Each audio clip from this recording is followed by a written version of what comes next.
Dagdag ko na lang po yung kay mama kasi kailangan din po ni mama magkaroon ng series of test. Yung sa blood, kung dapat din talaga siyang, about sa health niya po. Dapat noon pa, kaya lang biglang ako yung nauna. Pero si mama kasi sobrang difficulty niya sa breathing, tsaka yung yung mga sudden cough, tsaka yung basta yung difficulty sa breathing, dun siya nahihirapan.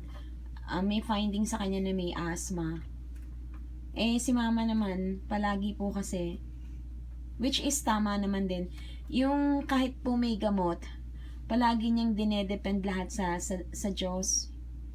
Yung inaan niya na hindi naman talaga kailangan ng gamot, sa Lord talagang kagalingan. Pero ang sa akin po kasi, katulad nung parang may nebulizer po dyan, gagamit talaga. Pero si mama po kasi talagang ang dependence niya sa Lord po talaga.